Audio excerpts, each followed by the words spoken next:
Okay, they if they complain with TSE, in that situation, there would be an inquiry and there would be a recovery. The business will go back to the original company. There would be a penalty on the insured, and the company would lose the client forever. So this was the biggest challenge. Tariff was there. It appears as if there was no challenge. Tariff में देखो, rate देखो और underwrite करो, लेकिन नहीं. It was not that easy. Okay. Okay. Reason being कि challenge यही था कि करेक्टली उसको देखो, इंटरप्रेट करो. अच्छा, आज के जमाने में जैसे वो 2007 में डी टैरिफ हुआ, प्राइसिंग डीरेगुलेट हुआ, लेकिन वन रिलीफ वाज देयर कि कम से कम वर्डिंग में कोई छेड़छाड़ नहीं है. Correct. All companies are using same wordings, product specific wordings, no change. Correct. तो इसमें एक कंफर्ट था, ब्रोकर्स को भी कंफर्ट था, क्लाइंट्स को भी कंफर्ट था. I don't know how things are going to take shape. Comfort ये था कि at least if you are taking a IR policy for example, तो उसमें कुछ ये डाउट नहीं है कि कोई कंपनी उसमें से कोई नया एक्सक्लूजन डाल देगी, एक लाइन नीचे डाल देगी, उस समय क्लेम के समय दिखाएगी, देखिए जी ये चीज कवर्ड नहीं है आपका. This was not a challenge because wordings were 100% same with all insurance companies. Correct. अब क्या है, अब चैलेंज यही है कि सबसे बड़ा कि now widening of market they call it. पहले डी टैरिफ, उसके बाद widening of market by denotifying the wordings.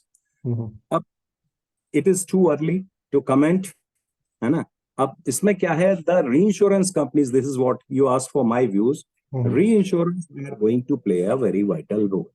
Okay. Okay, as of now, I checked with my my reinsurance team head, okay, my dear, how you are anticipating this thing. We were just internally discussing on this particular point.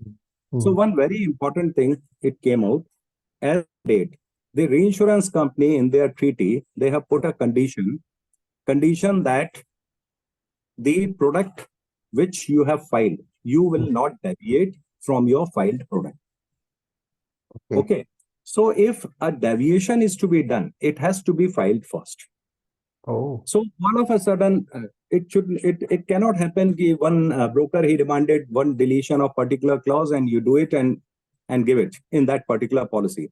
Things are not that easy. People are understanding in that way कि अब तो कोई दिक्कत नहीं है, insurance companies के पास जाइए, whatever उन्होंने कहा, say for example spontaneous combustion is not covered in fire, आपका जो है ये IR policy, there is a challenge, fire policy में तो कवर है ही नहीं, है ना.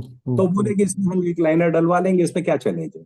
लेकिन नहीं, उसके लिए क्या है, that revised wording has to be first filed with IRDA, then only the company can start selling it. This is what will be the challenge in coming. तो what I understand from this is कि आप कह रहे हो कि अभी डीटैरिफिंग होने के बावजूद भी product has to be filed with the IRDA. Then only it should be. Reinsurance company will actually support you based on the product which you have filed. Exactly. Correct. And once you get into treaty etc with the reinsurance company, you are not allowed to deviate from what you have filed in You have already IRDA. filed. Right. Means client wise, is client specific deviations cannot be done. If you are my very important valued client, and if you are asking for some deviation, I cannot do it specifically for you. I'll तो have to इसमें do it. दो question सामने आते हैं sir. मेरे दिमाग में दो क्वेश्चन आते हैं. पहला क्वेश्चन मेरे दिमाग में ये आता है कि जो अभी वाला सेटअप है, चाहे वो पेरिल से रिलेटेड हो, चाहे वो एक्सक्लूजन से रिलेटेड हो, चाहे वो टर्म्स एंड कंडीशन से रिलेटेड हो, अभी वाला जो सेटअप है, जो अपना standard fire and special parallel वाला है, वो समझना तो इसके बावजूद भी उतना ही इंपॉर्टेंट है जितना नया प्रोडक्ट समझना. करेक्ट. हाँ, तो उसमें जो आपने डेविएशन किए हैं, तो उसको बताना पड़ेगा और क्लाइंट को समझना पड़ेगा before buying a product. Correct. तो इसमें सेल्स वालों को या अंडर राइटर को या फॉर दैट मैटर इंटरमीडियरीज को, ब्रोकर्स को भी अपना जो है बेसिक जो अभी तक चलता आ रहा है वो, एंड उससे डिफरेंट कैसे है वो ये समझाना पड़ेगा कस्टमर को. ये बताना पड़ेगा अब इंटरमीडियरीज के लिए बड़ा चैलेंजिंग रोल हो गया, because they will have to look into the specific file product of each company. Correct. उसके क्या है, उसके प्रॉस एंड कॉन्स। किसी ने जो है 4 अच्छी चीजें डाली, 2 खराब चीज डाल दी। एक ने जो है 1 अच्छा डाला, 3 खराब डाला, deviation. They will have to compare and then with the price. ऐसा नहीं है चीपेस्ट मिल रहा है at one shop for example, लेकिन that product may not be good for the client, उसने एक्सक्लूजन्स ज्यादा डाले हुए हैं। तो तो दैट ये मीन हमारे लिए एक चैलेंज ये रहेगा कि भी हमें अपना ही नहीं, मार्केट में जो भी ऑप्शंस अवेलेबल हैं वो क्या ऑप्शन है इसके बियॉन्ड पता होना चाहिए कि उस ऑप्शन को एक्सरसाइज करने के लिए भी क्या टर्म्स एंड कंडीशंस है। अभी तक एक एक देखो सेटिस्फेक्शन क्या था कि no company was allowed from to deviate from the tariff wordings, erstwhile tariff wordings. तो सबको पता था ये वर्डिंग्स है टैरिफ में, देख लो पुरानी टैरिफ वर्डिंग सबकी वही वर्डिंग्स है। आपके लिए कुछ there is nothing a sir, मतलब सरप्राइज पॉइंट ऑफ व्यू से कुछ नहीं था, देयर वाज नो सरप्राइज। अब surprises may come at the time of claim if the product is not scrutinized thoroughly line by line। हो सकता है कुछ ऐसा फेरबदल किया हो क्लाइंट ने, उसने इंश्योरेंस कंपनी ने, which ideally they are supposed to highlight कि ये मेरा प्रोडक्ट है, लेकिन नॉर्मली कोई नहीं करता, पब्लिश करता है। अब now you, it is your responsibility to go through the product and just find out कि उसमें क्या, what is good for you, what is bad for you, and accordingly you decide to which sir company. Sales, अगर sales के perspective से देखें तो as a sales person आपको क्या लगता है कि मतलब क्या चैलेंजेस आएंगे या किस तरीके से उन चैलेंजेस को एड्रेस करने के लिए उसको प्रिपेयर्ड रहना चैलेंजेस करें। एक चीज तो अच्छी है, देखो इंश्योरेंस कंपनीज जो हैं अब बिजनेस लेने के लिए naturally once they are in in the competition, they will have to give the best product जो कि वाइडेस्ट पॉसिबल कवर करे। और फिर प्राइस भी, दोनों ही चैलेंज है ना आज की डेट में, तो दोनों ही चैलेंज है बीमा कंपनी के लिए। They will have to price it accordingly properly so that they do not lose the competition, it should not so happen. ये हो सकता है आप बहुत अच्छा प्रोडक्ट बेच रहे हैं which covers every done thing, but it is not price properly, client is not ready to give you that price. ठीक है, अगर कुछ if it is a matter of 5% extra, one can understand कि आपका चीज में 10 चीजें कवर्ड हैं which is not covered by others. जैसे ये आईआरडीए अभी सूक्ष्म और भारत लघु पॉलिसी लेके आया, मैं अभी इट आने वाज वाला था, वो ही पूछने वाला था कि भी एक तरफ से आईआरडीए ने सिंपल रिस्क वाला जो पॉलिसी है उसको बिल्कुल ही टैरिफ कर दिया है। सब एड ऑन कवर्स उसमें बिल्ट इन कर दिए, अंडर इंश्योरेंस वेव कर दिया, है ना, और वैल्यूएशन उसका बड़ा इजी कर दिया। Of course there are certain confusion in those policies also, लेकिन एटलीस्ट वाइडनिंग ऑफ प्रोडक्ट किया, है ना, लेकिन that was only up to 50 crore sum issue. तो ऐसा ही कुछ देखिए क्या करते हैं, only the time will tell. अभी तो फॉर द टाइम बीइंग तो things are going just like that. अभी तो प्राइस कंपटीशन है, वर्डिंग के ऊपर अभी so far I have not seen. Of course 1 अप्रैल से ही लागू हुआ है, वी आर तो ऑलरेडी। आपको क्या लगता है कि कंपनीज अपना बर्डिंग्स वगैरह फाइल करेंगी या फॉर टाइम बीइंग इसी को फॉलो करेंगी? नहीं, करेंगी। अभी फॉर द टाइम बीइंग 6 महीने कुछ नहीं होने वाला, ओके। For 6 month. हाँ, ओके। मेरा जो एजम्पशन है 6 months it will continue like this. और उसके बाद जो है ऑफ कोर्स फिर कुछ आपस में आर&डी करके क्या, देखो इंश्योरेंस कंपनी को भी सरवाइव करना है। करेक्ट। तो as an underwriter I can tell कि हमें ये भी देखना है कि शुड नॉट सो हैपन कि आपने इतना खोल दिया, है ना, वो प्रोडक्ट को, ठीक है टॉप लाइन कर दिया, but the claims which were not supposed to be paid earlier in that particular policy, if you start entertaining those claims, naturally your bottom line is going to be hit correct. in that correct. case. Correct. तो sir Company has a dual responsibility. अभी जो ये scenario है जो जो अभी तक हमने डिस्कस किया है कि भी एक तो क्या है कि अपना री इंश्योरेंस सपोर्ट जो है वो प्योरली फाइल्ड प्रोडक्ट के हिसाब से मिलने वाला है, उसमें आज की डिविएशन डेट होने में नहीं भी वाला है। ठीक है, ये मेरा कंपनी का स्पेसिफिक हो गया। एज अ सेल्स पर्सन मैं compete कर रहा हूँ 3 और कंपनियों के साथ में सेम क्लाइंट के ऊपर।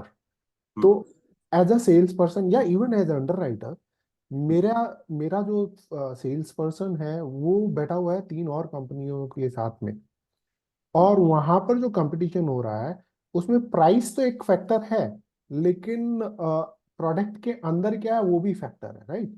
तो just like retail health insurance policy जहां पर हर कंपनी का प्रोडक्ट अलग है और प्रीमियम का वेरिएशन काफी सारा है, उसी तरीके से यहाँ पे भी होने वाला है ऐसा लगता है, राइट? और अगर ऐसी सिचुएशन आती है तो आज ये 6 महीने बाद, 8 महीने बाद या साल भर बाद में सिचुएशन आएगी, तो आपको क्या लगता है, मतलब आप क्या सजेस्ट करते हो अंडर राइटर्स को और सेल्स लोग के जो लोग हैं उनको आप क्या सजेस्ट करते हो कि वो अपना होमवर्क कहाँ से शुरू करें और किस तरीके का होमवर्क करें? नहीं, ये this is a very good question. और मुझे क्या लग रहा है, रिटेल हेल्थ में जितना वैरायटी है उतना फायर इंजीनियरिंग में नहीं आने वाला, उतना राइट। वेरिएशन नहीं लाएंगे, इंश्योरेंस कंपनीज खुद भी नहीं लाएंगे। Otherwise it will be a complicated situation. और सिंप्लीफिकेशन के चक्कर में, as I told you, no company is going to invite trouble to his bottom line. वो ऐसा भी नहीं चाहेंगे, ठीक है, एक लेवल तक। से for example, I am playing at 60% loss ratio, so I have got, just an example, so I have got okay, margin of 10% more, I can afford going up to 70। Correct. 70 के बाद management cost और फिर मेरा acquisition cost लगा के, if I am going to cross 100, naturally I'll have to think once again। Those who are already running at 70-80%, उनके लिए एक चैलेंज होगा कि फर्दर वाइंडिंग कैसे करें। जिनके पास कुशन है, those who are running at 30 or 40% claim ratio, at least they can afford taking a further hit little bit by widening of product without increasing the price। But it would be a challenge for those companies जिनका loss ratio already is crossing 60%, I would say that is the threshold। तो इसमें ज्यादा challenge आ भी सकता है, अभी not very clear, I am not very clear। And secondly, reinsurance companies, they will also keep a close eye on their reinsured, मतलब insurance companies, because at the time of renewal, reinsurance companies, renewal of treaties, they are definitely going to check कि आपने कितना liberalisation किया है, कितना आपने अपने product को और ओपन अप किया है, how many and what is your loss ratio. जो आप ट्रीटी का रिजल्ट है, that would be very very important, and sir accordingly you have to. एक क्वेश्चन आता है एज अ लेमैन कि 5 कंपनियां हैं और 5 कंपनियों का लेट्स से एक्सपीरियंस सेम है, 70% क्लेम रेशियो, है ना? But when they do the data analysis, further digging down, and they realize कि भी उनका ना कुछ सेगमेंट है जहाँ पे उन्होंने खूब अच्छे से ठोक के बिजनेस किया है और वहां पे उनका क्लेम रेशियो जो है वो 55% है, लेट्स से एग्जांपल के रूप में। तो कैन वी थिंक, एंटिसिपेट कि भी आने वाले सिचुएशन में हो सकता है कि कंपनियां किसी स्पेसिफिक इंडस्ट्री के ऊपर भी फोकस हो सकती है? नहीं, you mean to say a particular type of industry occupancy, you mean to yes say that? Yes yes yes sir. ये तो अभी भी हो रहा है। अभी देखो, हर कंपनी का 3 लिस्ट है, प्रेफर्ड कैटेगरी, रेफर्ड कैटेगरी, और they call it middle segment, and then decline. Each company has this 3 categories, and ना तो वो उसमें क्या है, everybody is interested in doing the preferred category business। और preferred category में ये चैलेंज आता है आपका प्राइसिंग का। प्रेफर्ड कैटेगरी में competition, price competition is maximum in preferred category. Okay, तो इसमें ये तो, और जो डिक्लाइंड है, डिक्लाइन में लॉस रेशियो ऑलरेडी खराब है, डिक्स आर वेरी, है ना, like your chemical plant, your oil extraction plant, your foam product manufacturing, plastic goods industry, जो वो है, these are decline category, drug industry etcetera. तो उसमें द प्राइसिंग आपको, मतलब अंडर राइटर को समझ के करना पड़ेगा। If they are going to reduce the price, the consequences has to be seen properly. In preferred segment the loss ratios are already on the lower side, तो उसमें आप कर सकते हैं, you can do it. But this is what my gut feeling is, decline category में थोड़ा सा क्या बोलना चाहिए, रिडक्शन इन प्राइस और widening of cover will not happen. लेकिन इसमें क्या है, अब प्रोडक्ट जो आप फाइल करेंगे that will be applicable for all occupancies. Correct. उसमें तो occupancy wise product filing you can not do. लेकिन ये भी आपने बहुत अच्छा पॉइंट बताया, हो सकता है आने वाले टाइम में बीमा कंपनीज जो हैं they may think of this kind of thing कि बलरक के लिए अलग एक प्रोडक्ट फाइल कर दिया, है ना, फार्मास्यूटिकल के लिए अलग, इस industry specific product filing I see this is also possible. Engineering workshop के लिए एक अलग, थर्मल पावर प्लांट के लिए एक अलग है, सोलर के लिए अलग है, दैट काइंड, क्योंकि हर एक की स्पेसिफिक रिक्वायरमेंट्स और हैं। May be base product may remain same but add-on features, add-ons है ना, करके ये भी कर add-ons सकते for हैं, industry industry specific। Specific add ons ला सकते हैं, वो अभी भी है लिस्ट हमारे पास। लेकिन अभी एक बड़ी फनी सिचुएशन है विच आई एम नोटिसिंग। वो क्या रहा है कि as you rightly said, each company has got industry specific add-on cover. अब इसमें क्या है, से फॉर एग्जांपल जनरल जो कॉमन एड-ऑन कवर्स हैं, से फॉर एग्जांपल 30, और इंडस्ट्री स्पेसिफिक आपने 20 और दे दिए, which are really relevant to that particular occupancy. Okay, हो गया कितना, 30 एंड 20, 50। लेकिन कंपटीशन क्या है, not only for the price, आज की डेट में कंपटीशन ये भी है कि सर आपके कितने एड ऑन कवर्स हैं अभी, राइट? तो वो क्लाइंट मेरे पास 60 हैं, सर मैं आपको 100 करके देता हूँ एड ऑन कवर्स। अब उसमें क्या है, चैलेंज ये भी है, तो उसमें केमिकल में वो मोल्टन मेटल स्पिलेज कवर मांगेगा, कोई रेलेवेंस नहीं है। हम बोलते हैं ब्रोकर को, भैया केमिकल इंडस्ट्री में, बोले सर आपको पता है क्लेम नहीं होगा, नहीं होगा तो दे दो ना, आपको क्या तकलीफ है। मतलब they want to increase the limit, है ना, कि मेरे पास 100 एड ऑन कवर मैं क्लाइंट के पास लेके जा रहा हूँ, वो जरूरत है चाहे नहीं। तो ये चीज जो है, ये सिचुएशन आई डोंट नो कितने दिन और चलने वाला है। Client should also object to it, यार ये मुझे add on cover, the day clients will start asking for this कि भैया ये तुमने एड ऑन कवर दिए हैं, इसमें बताओ मेरे मतलब के कौन से हैं, ये 20 एड ऑन कवर्स तो बेकार हैं, स्टील इंडस्ट्री वाले हैं, I am a chemical industry. वो जिस दिन जब आएगा उस दिन आंखें खुलेंगी और उस दिन ये प्रैक्टिस बंद होगी। कॉस्मेटिक एड ऑन कवर्स हम इसको बोलते हैं, कि वो बोलते हैं सर ये एड ऑन कवर, सर ये कॉस्मेटिक है, cosmetic in the sense just for show, इसका कोई यूज नहीं होने वाला। Correct. It's a cosmetic feature or cosmetic risk also. Cosmetic covers, add on covers. Alright. तो सर एक बात बताइए कि जैसे अभी बीच में मेरे से पूछा किसी ने कि भी रैट बाइट, चूहों का जो होता है वो फायर इंश्योरेंस पॉलिसी नहीं करती, कवर नहीं करती है, राइट? एंड सिमिलरली बहुत सारा रिस्क का जैसे होता है कि मैंने घर का पॉलिसी करवाया लेकिन उसमें मेरा शॉप भी चल रहा है, राइट? ये सारी चीजें काफी कॉम्प्लिकेटेड आज भी हो जाती हैं, है ना? बट जब हम स्पेसिफिकली घुसेंगे, ज्यादा डिटेल में घुसेंगे, तो ये चीजें और कॉम्प्लिकेटेड नहीं हो जाएंगी?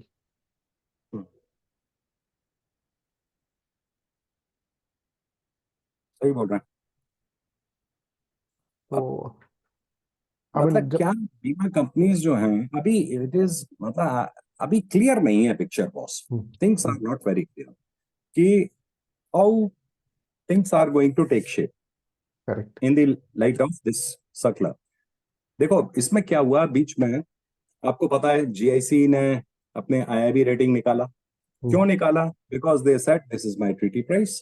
करेक्ट। और इस डिसीजन के अगेंस्ट में हाई कोर्ट में भी चैलेंज किया कंपनीज ने, टेक्सटाइल एसोसिएशन ने किया, केमिकल एसोसिएशन ने किया, क्योंकि सबके प्राइस जो हैं ऑल ऑफ अ सडन वो सब 99% डिस्काउंट पे चल रहे थे। Right. Prior to this 2019 FLEXA discount was 99.99% discount, ऐसा करेक्ट। चल रहा था, मैंने एसपीएफआई ईक्यू पे हो रहा था एवरी इंडस्ट्री। फिर ये जब आईआईबी रेटिंग लेके आया तो फिर प्राइसेस जो है 3 टाइम्स 4 टाइम्स 5 टाइम्स काफी इंक्रीज हुए, उसमें there was lot of resistance in market. उसका जवाब जीआईसी ने ये दिया कि साहब दिस इज माय प्राइस, आपको अगर नहीं चाहिए ये, I am not telling the client, I am telling the insurance company, if you want to utilize my treaty this is my price. उसमें हाई कोर्ट में वो जीत गया। बाद में IRDA came into picture and they said no insurance company can insert this kind of minimum pricing, and after then GIC ठंडा पड़ गया, and we were anticipating expecting कि GIC will come out with minimum treaty rates, लेकिन ऐसा कुछ नहीं, because it was I remember in that particular meeting I particularly asked this question with GIC representative, sir are you going to come out with minimum treaty price? बोले no, we will not do it. We will see the performance of insurance company, and at the end of the year, we will put penalties, withdraw commissions, है ना, and whatever, or we will reduce our capacity at the time of renewal of treaty, but in the middle of the scene we will not तो do, we will not. तो sir I mean you mean to say that कि अभी जो ये आपने example दिया है इसके अंदर मिनिमम प्राइसिंग नहीं हो सकती, लेकिन company to company based on their individual experiences they can put their condition that which is a general practice also, है ना। तो ये सारी चीजें तो चैलेंज की बात होगी, लेकिन आपको इसके अंदर वो कुछ सिल्वर लाइनिंग भी तो होगी, कुछ पॉजिटिव भी तो दिखता होगा इसके अंदर। पॉजिटिव यही दिखता है कि अब जो है ओपनिंग ऑफ मार्केट से ऑलवेज ये चीज है कि आप नए प्रोडक्ट फाइल, आप यू बिकम, मतलब थोड़ा सा क्लाइंट के बारे में आप सोचना शुरू करेंगे। अभी तक तो आपका फाइल प्रोडक्ट चल रहा है, अब you can start, and this is the gateway of success. अगर आपने ऐसा किया, the company who does it first, he is going to have some advantage of that. Okay, तो ये इसका new add on covers file किए जाएंगे, है ना, नॉट कॉस्मेटिक, रियल जो बेनिफिशियल होंगे, है ना। जैसे ग्लास फर्नेस में, है ना, ग्लास इंडस्ट्री में फर्नेस का thermal shock, it's a challenge. Thermal shock से डैमेज होता है फर्नेस को। And I remember glass industry थी, उसका नाम भूल गया मैं, उसमें there was 100 crore loss, and that claim was rejected because it was due to a thermal shock. Thermal shock means sudden cooling of furnace, उससे उसकी लाइनिंग जो है, रिफ्रैक्टरी लाइनिंग जो है, वो पूरा डैमेज हो गया, and it was required to be, entire furnace was rebuilt in that case. And तो ये सब चीजें, अब नए कवर्स जो हैं इसके बाद एड ऑन कवर्स इसके डिवाइस हुए। इसी तरह से कि सोलर पावर प्लांट में बहुत बड़ा चैलेंज है। जैसे क्या है, पीएसएस होता है, जीएसएस होता है ना। पीएसएस इज नॉर्मली ये जो इवैक्यूएशन ट्रांसफार्मर जो है, ये इसको सर्वे, इसका इसका पूरा नाम भूल रहा हूँ। एक जीएसएस होता है, ग्रिड सब स्टेशन, और ये PSS is power sub station, है ना, जहाँ पे ये कूलिंग जो जनरेट हो रहा है, एसी से डीसी कन्वर्ट कर रहा है, इन्वर्टर कन्वर्ट कर रहा है। Solar power plant is generating DC, उसको इन्वर्टर से कन्वर्ट करके एक ट्रांसफार्मर पे ले जाएंगे, वहां से ट्रांसमिशन लाइन उसको ग्रिड सब स्टेशन पे ले जाएगी, और वहां से ultimately it will be transmitted to central grid. अब क्या है, ग्रिड जो है वो सेकेंड ईयर कस्टमर आ जाता है। बीआई में अगर आप देखें, first year customer extension and second year customer extension. First year तक तो री-इंश्योरेंस कंपनीज एग्री करती हैं, second year customer extension is not provided. इसके बारे में सोचेंगे कंपनी।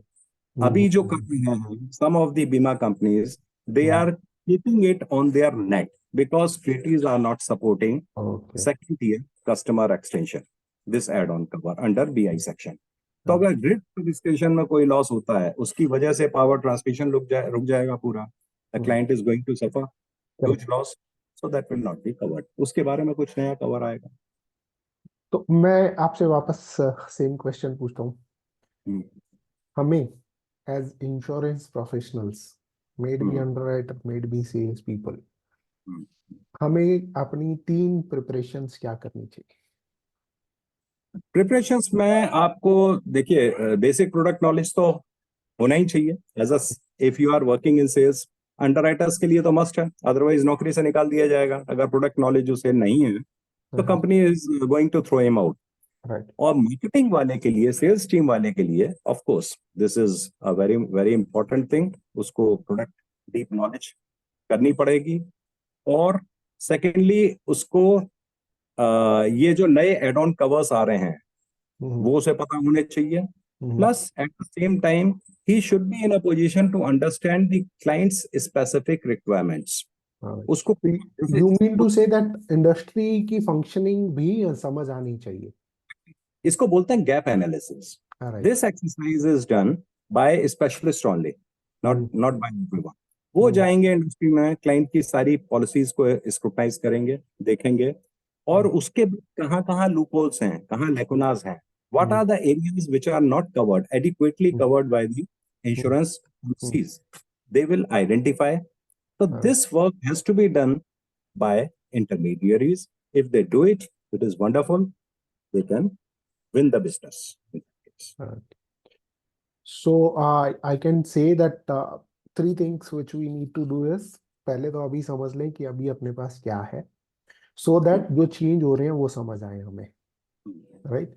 दूसरा चीज ये है कि जो मेरे पास है उसके अलावा भी समझूं कि भी दूसरे के पास क्या है, सो दैट जहाँ पे मैं कस्टमर के सामने बैठा हूं तो मैं उसको कंसल्ट कर सकूं, उसको गाइड कर सकूं, rather than simply selling, right. और तीसरी चीज कि मुझे ये समझ आना चाहिए कि भी मैं जिस इंडस्ट्री में बेचने जा रहा हूँ उस इंडस्ट्री के अंदर क्या क्या किस तरीके के चैलेंजेस हो सकते हैं, और उन चैलेंजेस को पूरा करने के लिए किस तरीके के ऑप्शन मेरे प्रोडक्ट में या मार्केट में किसी और प्रोडक्ट में अवेलेबल है। करेक्ट ना सर? तो ये अगर हम प्रिपरेशन अभी से रखें तो दैट मीन मेरे को ऐसा लगता है कि भी चैलेंज ये है कि भी पहले तो अभी हम अभी अपडेट हो जाएं कि अभी अपने पास क्या है, सो दैट चेंजेस समझ आने लगे, है ना। अगर हम अंधेरे कमरे में बैठे हुए हैं तो पता नहीं चलेगा हमें कि सूरज निकला है या सूरज छुप रहा है, क्योंकि वो दोनों टाइम पे वो लाल ऑरेंज कलर का ही दिखता है, राइट। सो चैलेंज है कि because in near future each company is going to file its own product, it is likely to be. तो फिर उसको ये भी चैलेंज आता है, उसे हर बीमा कंपनी का प्रोडक्ट का पॉजिटिव और नेगेटिव पॉइंट्स पता होने चाहिए, so that client is specific information उसको, then he can sell the product in a proper way. He can introduce a right insurance company having a right product, even though it is slightly costly, but it would be good for the client. He has to convince the client कि sir ये product आपके लिए बेहतर. So thank you, sir, for insight, and I invite everyone, if you have any questions, so please unmute and ask the question or type the question in the chat. Or contribute your views. That is also because senior people, they are reading. Right, they can also right. We have senior people also, so we you can may be also missing certain points which they may foresee. It would be good if they contribute with you. Yes. Yes, Mr. Lapsia. Sir मेरा जो question है वो fire insurance policy के बारे में है कि जब सोसाइटी का हम इंश्योरेंस निकालते हैं तो सोसाइटी का प्रीमियम रेट अलग रहता है, और वही सोसाइटी के नीचे जो शॉप्स वगैरह है जिसमें अलग अलग वेरियस वैरायटी यानी शॉप रहती है, कोई गैराज रहता है, कार वॉशिंग वाला है, कोई टॉयज की लाइब्रेरी है, तो उनका इंश्योरेंस का प्रीमियम अलग रहता है। तो हमको सेपरेट पॉलिसी लेनी चाहिए उसके लिए, या एक ही पॉलिसी में दोनों कवर हो जाएंगे, सोसाइटी के घर और शॉप्स? भाई मेरा इसमें आंसर ये रहेगा, बहुत लोगों को मैंने ये बताया, if you take a single product, आपने भारत गृह पॉलिसी ले लिया और उसी में आपने किया, तो ये एक सिचुएशन ऐसी है कि at the time of claim it may create problem, right. तो if you ask for my advice, तो आई वुड सजेस्ट उसको दोनों को अलग अलग पॉलिसी लीजिए। शॉप के लिए शॉप वाली पॉलिसी लीजिए, शॉपकीपर्स पॉलिसी लीजिए, या फायर पॉलिसी लीजिए उसके लिए शॉप की, और हाउस के लिए गृह जो सोसाइटीज के लिए है उसके लिए अलग पॉलिसी। अब सोसाइटी में जिम है, क्लब हाउस है, that is a part of common amenities, वो तो सब उसी गृह में ही है। उसके लिए अलग से आपको ऑडिटोरियम की पॉलिसी या फिर स्टेडियम की पॉलिसी या स्विमिंग पूल की पॉलिसी वो लेने की जरूरत नहीं है, because that is a part and partial of that housing society. तो उसके लिए एक पॉलिसी हो गई, लेकिन शॉप को आप प्लीज उसमें मिक्स ना करें। This is my suggestion. People are doing it, many people they are forcing the insurance company to cover everything in the same policy. It's okay. देखिए अंडरराइटिंग करना एक चीज है, there are hundreds of things. अब इसमें depend करता है from company to company. कुछ कंपनी ऐसी हैं जो कि उनके लिए अंडरराइटिंग बहुत इजी है, things are very simple at the time of underwriting, but they become equally tough at the time of claim. तो फिर वो अंडरराइटिंग क्लेम के समय करते हैं, वो गलत है। मेरा फिलॉसफी क्या है, जो तुम्हें सवाल करने हैं, जो क्वेश्चन करना है, वो आप at the time of underwriting करिए, and this should be the approach. Correct approach यही है ना? क्लेम के समय बवाल नहीं होना चाहिए। तो मैं बस यही बोलता हूँ, बॉस ऑलवेज बी सेफ, है ना? पहले से ही बहुत जगह ऐसी होती हैं, जैसे मैं एक एग्जांपल दूं, बहुत बढ़िया एग्जांपल। अभी मैंने एक अपना एक वो भी निकाला है, एक शॉर्ट यूट्यूब में पब्लिश किया है, and this is regarding this I have started, है ना, कि एक छोटा 60 सेकंड का एक वीडियो छाप दो और उसको पब्लिश किया है। उसमें मैंने एक बर्निंग क्वेश्चन उठाया है, whether spontaneous combustion is a built in cover under IR policy और नॉट, है ना। अब इसमें बहुत व्यूज आए, इसमें नहीं सर ये तो बिल्ट इन है। मैं ये कहता हूं इसमें आप एक कंफ्यूजन है उसमें बहुत बड़ा, और क्या है, inherent voice. IR policy specifically excludes inherent voice and spontaneous combustion is one of the inherent voice. अब इसमें लोग जो है क्या दिमाग लगाते हैं, नहीं सर इसको TSC ने 1997 में एक सर्कुलर लाके कवर किया था। अरे उससे कोई फायदा नहीं है आपको करने का। बेस्ट क्या है, कीप इट सिंपल। आपको लगता है डाउट है तो सिंपल एड ऑन कवर लेके चलिए। आप क्यों एक ग्रे एरिया छोड़ के चल रहे हैं, नहीं सर हम एड ऑन कवर नहीं, अरे which is coming free of cost, no company is charging any cost to that, एक एड ऑन कवर ले लो, be simple, so that at the time of claim you should not face any problem. Okay, yes. So we have a question from बीच में disturb कर रहा हूँ, एक बार repeat कर देंगे सर ये last question? Sorry sir disturb गया, एक्चुअली बीच में no कॉल आ problem. गया तो। Arun, एक second, we'll take it again. The Abhijit has asked a question: with the change of climate condition in India, which is becoming worse day by day, what step from underwriting point of view organization should take to balance both top line and bottom line, specifically when market is also very aggressive in terms of pricing? इसमें जवाब मैं देता हूँ, it's a very good question. देखो ये net cat events India में बढ़ते जा रहे हैं year on year, this is what we are witnessing. पहले क्या थे नेट कैट इवेंट 3 और 4, दिस इज माय एक्सपीरियंस, 2 आ गए साल में बहुत है। अब यहाँ पे 23-24 में India has seen 9 net cat events, 9 events हुए हैं जिसमें लॉसेस हुए हैं। तो इसके लिए जो सॉल्यूशन वाली बात की, देखो things are going from bad to worst, no doubt. इस समय the biggest culprit is net cat events for, and this is a challenge for all underwriters. इसीलिए अभी 3 महीने पहले एक ऑल अंडरराइटर्स का एक मीटिंग हुआ था GI काउंसिल के सुपरविजन में, and where net cat price was jacked up. वहां पे क्या डिसाइड हुआ, GI काउंसिल ने क्या एडवाइस दिया, आपको जो कंपटीशन करना है फ्लेक्सा में करो, खूब खेल करो, जो आपको प्राइस वॉर करना है करिए, लेकिन नेट कैट के लिए मिनिमम प्राइसिंग चार्ज करो, because net cat events otherwise ये आपके लिए रीइंश्योरेंस ट्रीटीज मिलना मुश्किल हो जाएगा। रीइंश्योरेंस मार्केट हार्ड हो रहा है, and if you keep on giving discounts on minimum net cat rates, then आपको कोई नहीं बचा सकता। you will be left with no treaty partner is going to hold your hand, and that will be a very unfortunate situation. आप कैसे, you cannot run your business. Suppose आपका कोई insurance treaty partner नहीं है, you can't do it, keeping it on your net, you can't do it, तो करना पड़ेगा। उसके लिए मेरा जो एडवाइस था, जैसे इन्होंने पूछा क्या करना चाहिए अंडरराइटर्स को मिनिमम नेट कैट प्राइस में ब्रीच नहीं करना चाहिए। कंपटीशन है वो आप करिए, फ्लेक्सा में करिए, पॉलिसी वर्डिंग्स में आप एड ऑन कवर्स आप फ्री दे दीजिए, वो जो भी करना है करिए, लेकिन फॉर गॉड सेक इसमें अगर आप कटिंग कर रहे हैं, रेट कटिंग कर रहे हैं, then you will have no money to pay the claims. This is what I can So, suggest. sir, within the policy, and we have to be careful about peril specific and within peripheral हमें उस within policy अलग-अलग profit center manage करने अच्छा, पड़ेंगे। एक चीज अच्छी आई, मुझे अचानक याद आया, एक चीज बहुत अच्छी आ गई है इंडिया में, इससे जो डी नोटिफिकेशन हुआ, जो लेटेस्ट इनका सर्कुलर आया, उससे एक बेनिफिट ये आया कि अभी तक आप फर्स्ट लॉस लिमिट वाली पॉलिसी नहीं दे पाते थे, करेक्ट, है ना। Loss limit policies were not allowed by in India. आपको अगर सम इंश्योर्ड 5,000 करोड़ है तो आपको 5,000 करोड़ की ही पॉलिसी देनी है। मेगा पॉलिसी छोड़ दीजिए, फायर पॉलिसी अगर 500 करोड़ की है तो you cannot put a loss limit of 100 crore, it was not allowed, but now it is permitted, because आपके जनरल रेगुलेशंस वो सब खत्म हो।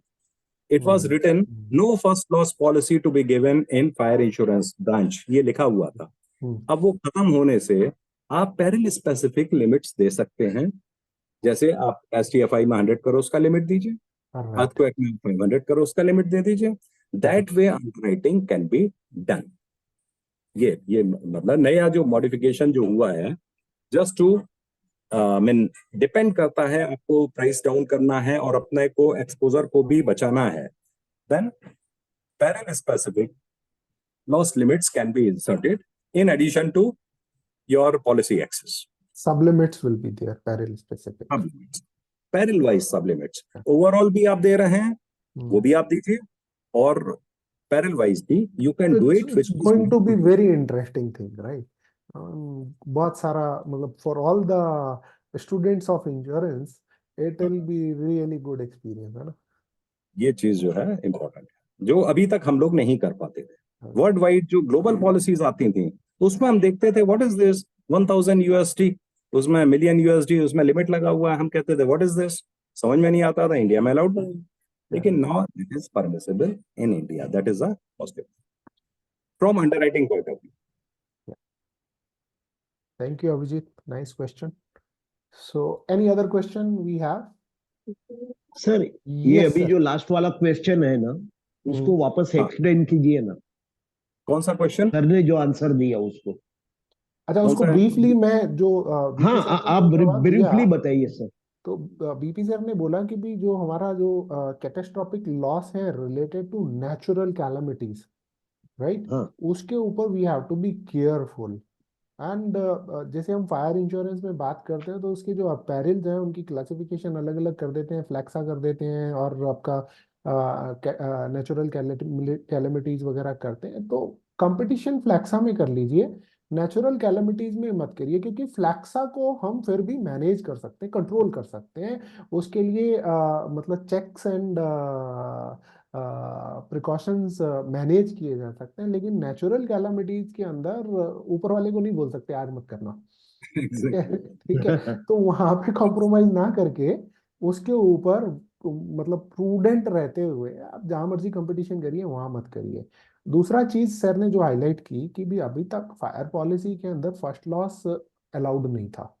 फर्स्ट लॉस मीन्स कि मेरा प्रॉपर्टी तो 5,000 करोड़ रुपए का है, लेकिन मैं पॉलिसी 5,000 करोड़ की ले रहा हूँ, लेकिन लॉस की लिमिट 100 करोड़ रुपए की है, तो वो अलाउड नहीं था. लेकिन अभी क्योंकि सब कुछ जनरल रेगुलेशंस में विड्रॉ हो गए हैं, तो दैट इज पॉसिबल. तो we can expect that policy is coming with the sub limit on peril specific.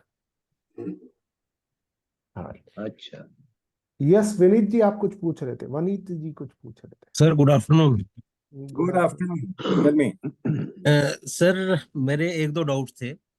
पहली चीज, जैसे आपने बोला कि सब लिमिट्स फर्स्ट लॉस बेसिस पे अलाउड अब हो गई है, या कंपनीज की तरफ से ट्रीटीज की में प्रोविजनिंग होने लग गई है.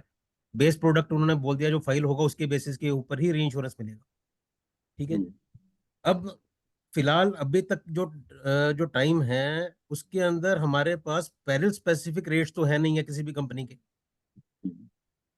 इन an extension to your answer, I just want to ask कि अगर मैं फर्स्ट लॉस लिमिट लगाना चाहता हूँ, say in case of Himachal where there was a net cat, वहां पे एसटीएफआई के अलावा भी चीजें जो एसटीएफआई के प्रोविजन के अंडर नहीं आती हैं, उसके अलावा भी बहुत सारे लॉसेस होते हैं. तो लैंडस्लाइड के लॉसेस होंगे, रूफस्लाइड होगा, लैंडस्लाइड होगा हिली एरिया में. Absolutely sir. तो अगर मैं उसके अंदर अगर मैं फर्स्ट लॉस का लिमिट लगा भी रहा हूँ किसी पर्टिकुलर क्लाइंट के लिए, तो उसको फायदा कैसे रहेगा sir in terms of pricing? नहीं, प्राइसिंग ये है, देखिए इसका जवाब मैं ये देता हूँ. ये फर्स्ट लॉस लिमिट लगाने का एडवांटेज क्या है, इंश्योरेंस कंपनी की कैपेसिटी एनहेंस होएगी. जी. कैसे एनहेंस होएगी कि आपका अभी तक ये फर्स्ट लॉस लिमिट थी नहीं, हमारा जो इंश्योरेंस हो रहा था वो फुल सम इंश्योर्ड पे हो रहा था. ठीक है. अब जैसे 2000 करोड़ का मैं एक एग्जांपल देता हूँ, इसी कंपनी का ट्रीटी लिमिट 500 करोड़ है. 500 crore PML, this is a treaty limit example. Some insured is 2000 crore. ठीक है. या सम इंश्योर्ड उसका जो है और 2000 करोड़ आप उसका PML मानिए, 3000 करोड़ इज द लॉस, वो सम इंश्योर्ड 2000 करोड़ PML हो गया.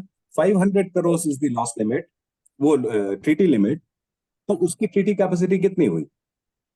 500 डिवाइडेड 2000, ये समझ रहे हैं, थोड़ा सा 25 मैथ्स 500 डिवाइडेड 25% कैपेसिटी रह गई, 500 डिवाइडेड 2000 करोड़ उसका पीएमएल है रिस्क का, और 500 करोड़ उसकी कैपेसिटी है, तो टीटी कैपेसिटी हो गई कितनी, व्हाट इज 25%। 25%।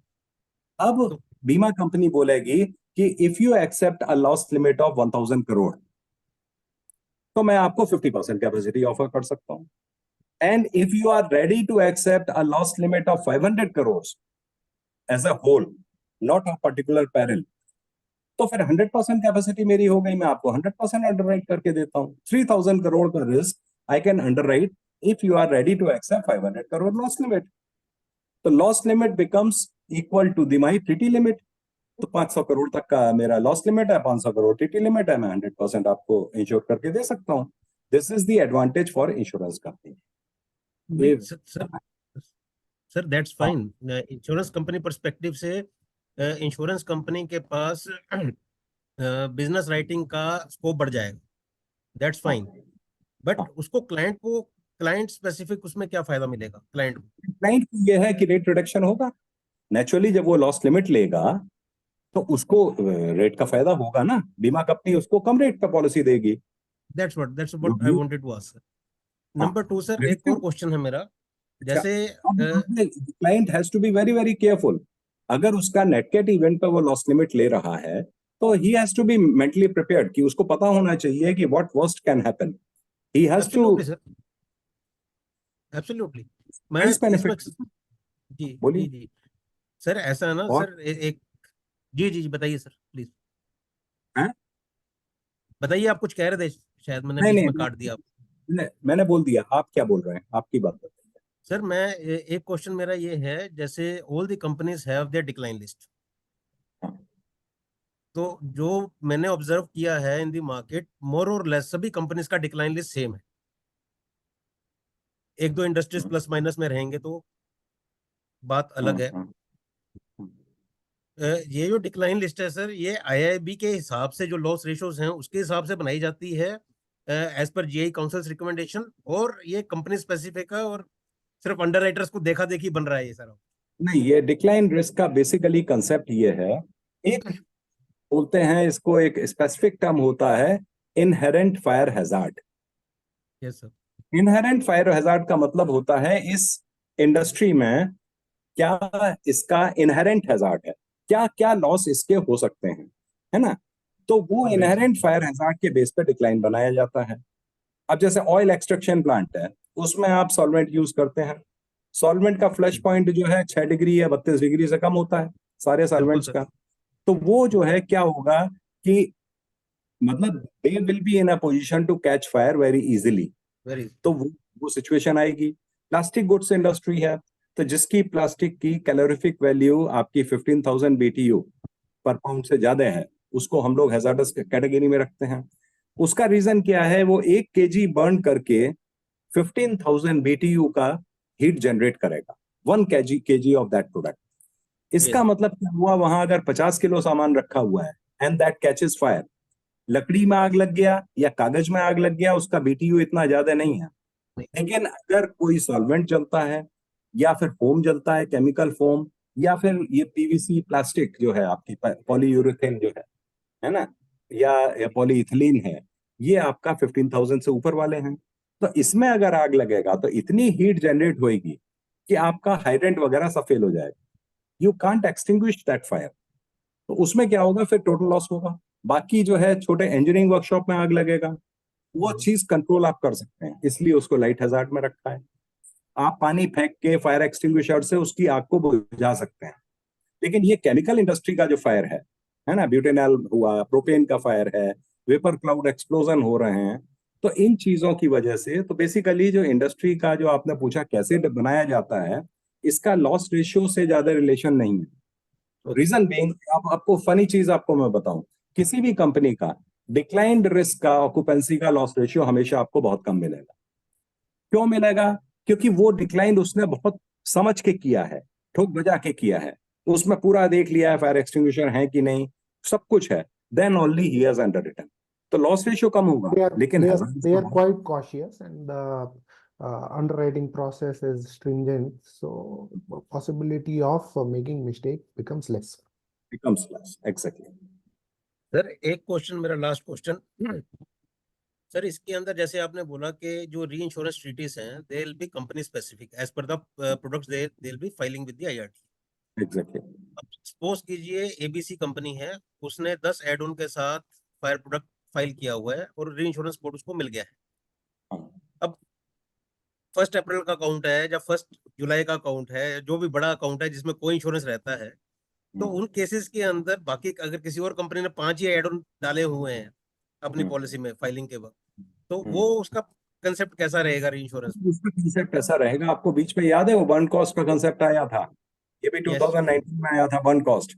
तो उसमें रूल यही था कि जो लीडर है, लीडर की ट्रीटी उन सारे पेरेंट्स को कवर करनी चाहिए री इंश्योरेंस, और एज ए को इंश्योरर अगर आप कर रहे हैं उसका, तो even if it is not covered, certain add on covers are not there in your re insurance treaty, still आपका री इंश्योरर उसको ऑनर करेगा because you are participating as a co insurer. तो आप अगर को इंश्योरर ले रहे हैं और as a leader you have to be careful to look at your treaty, whatever add-on covers you are giving or what product wording you are giving, that should have been your filed wording. उसमें फिर बदल मत करिए. But as a co-insurer, you can be free. Reinsurers will not raise objection in that. ये वही one cost का। और आज की डेट में एक और काम हो रहा है insurance, I have come to know, है ना, कि इसमें जो है each company has started working out the burn cost based on the industry data. उसके पास 10 साल का डेटा जैसे अभी है, जिनके पास 10 years प्लस का डेटा है, उनके लिए थिंग्स आर वेरी इजी। 10 साल का डेटा बहुत अच्छा होता है, ऑक्यूपेंसी वाइज आप अपना वन कॉस्ट निकालिए, उसके बाद मैनेजमेंट कॉस्ट उस पर लोड करिए, उसके बाद आप एक्विजिशन कॉस्ट जो है आपकी कॉस्ट एक्विजिशन जो ब्रोकरेज वगैरह दे रहे हैं वो कॉस्ट ऐड करिए, तो ये आपको मिनिमम प्राइस मिलेगा इस प्राइस के ऊपर। उसके ऊपर नेट कैट लोड करिए। नेट कैट का मिनिमम प्राइस लोड करने के बाद आपको एक प्राइस मिलेगा, that is your rock bottom price. अब आपको अगर अंडरराइटिंग सक्सेसफुली करनी है, रिस्क बेस्ड अंडरराइटिंग करनी है, एक तो होता है top line underwriting, forget about bottom, कुछ जरूरत नहीं, आप बढ़ाते रहो, सेल करते रहो, एक वो अंडरराइटिंग होता है। एक होता है risk based underwriting. Risk based underwriting में आपको जो है अपना देख के चलना है कि कितना, what is my rock bottom price, बस वहां तक आप कर रहे हैं, things are fine, otherwise you will be a loser. Absolutely, sir. Thank you, sir. So Thank you it so was much. really very insightful, and this topic is such this is that really interesting. we can keep on talking, discussing for hours or days together, and any time given for the discussion is a shorter or lesser time. So, but in the interest of time, we will have to actually give it a viram here, है ना? तो Viral, are you there? Sir मेरा एक last question था sir. या sir, it's regarding about will the fire insurance will cover rat bite, so need to know. Fire insurance it does not cover because fire insurance is a peril specific policy. It covers only 12 specified policies or perils. तो उसमें वही हो गया आपका, fire हो गया, lightning हो गया, इम्पैक्ट डैमेज हो गया, है ना, ये STFI हुआ, अर्थक्वेक हुआ, ये 12 पेरिल्स उसमें लिखे हुए, वही कवर्ड है।